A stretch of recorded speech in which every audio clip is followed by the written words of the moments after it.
सोचिए आप रोज की तरह सुबह उठते ही गूगल पे खोलकर बैलेंस चेक करते हैं, लेकिन ऐप कहता है कि डेली लिमिट रीच्ड। अचानक आपको याद आता है कि 1 अगस्त है और वो दिन है जब भारत की डिजिटल और फाइनेंशियल दुनिया में कई बड़े बदलाव लागू हो रहे हैं। ये बदलाव सिर्फ टेक्निकल नहीं बल्कि हमारे रोजमर्रा के पैसे के इस्तेमाल पर सीधा असर डालने वाले हैं। चाहे आप यूपीआई से पेमेंट करते हो, ट्रेडिंग करते हो या एसबीआई का क्रेडिट कार्ड यूज करते हो, 1 अगस्त से आपकी फाइनेंशियल लाइफ थोड़ी अलग दिखने वाली है। सबसे पहले बात करते हैं यूपीआई की, जो इंडिया की सबसे बड़ी डिजिटल पेमेंट रीढ़ बन चुका है।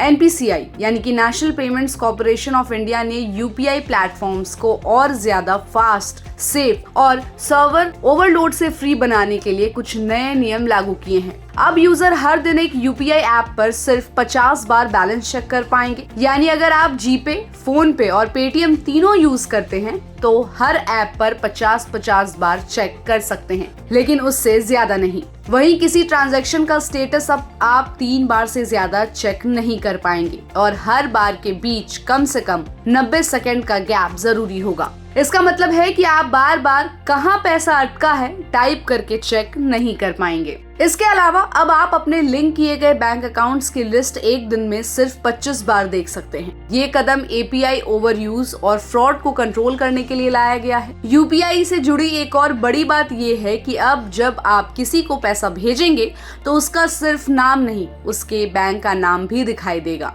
इससे फर्जी अकाउंट्स में पैसे भेजने की गलती कम होगी और ऑटो पे की टाइमिंग्स भी अब बदल गई है। अब ऐसे पेमेंट सुबह 10 बजे से पहले, दोपहर 1 से 5 बजे के बीच और रात 9:30 बजे के बाद ही प्रोसेस होंगे। इसका फायदा ये होगा कि सर्वर डाउन टाइम के समय ऑटो डेबिट सेफ तरीके से होगा।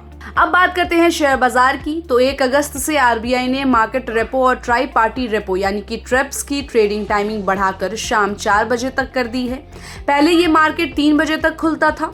इस एक्सटेंशन से बैंक और एनबीएफसीज को लिक्विडिटी मैनेज करने में ज्यादा फ्लेक्सिबिलिटी मिलेगी। पहले ही जुलाई से कॉल मनी मार्केट की टाइमिंग 7 बजे तक कर दी गई थी और अब ये कदम भी उसी दिशा में एक और बढ़त है।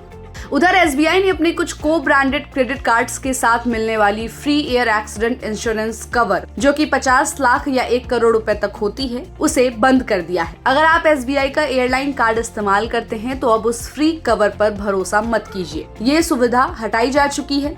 साथ ही 1 अगस्त से एनपीसीआई ने यूपीआई के जरिए प्री अप्रूव्ड क्रेडिट लाइंस को भी लिंक करने की परमिशन दे दी है। यानी अब आप अपने एफडी, म्यूचुअल फंड या किसी सिक्योर्ड लोन को यूपीआई से जोड़कर पेमेंट कर पाएंगे। यहाँ तक कि कुछ लिमिट तक कैश विड्रॉ भी कर सकेंगे। इसके अलावा अगस्त की शुरुआत में एक और बड़ा आर्थिक इवेंट हो रहा है।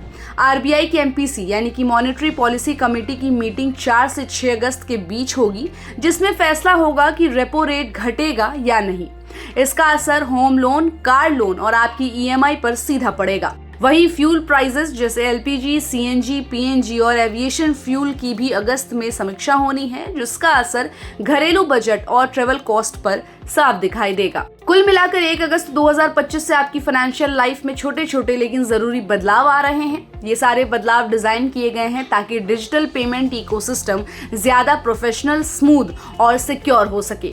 हाँ, शुरुआत में थोड़ा कंफ्यूजन और झल्लाहट जरूर हो सकती है, लेकिन धीरे धीरे ये सब नॉर्मल हो जाएगा। तो तैयार रहिए अपनी यूपीआई आदतों को थोड़ा सेट करने की। बैंक अलर्ट्स पर ध्यान दीजिए और जरूरत हो तो अपने ऐप्स को अपडेट कर लीजिए। बाकी इन सारे चेंजेस पर आपकी जो भी राय है, हमें अपनी राय कमेंट बॉक्स में दें और ऐसी अपडेट्स के लिए keep watching and subscribe good returns.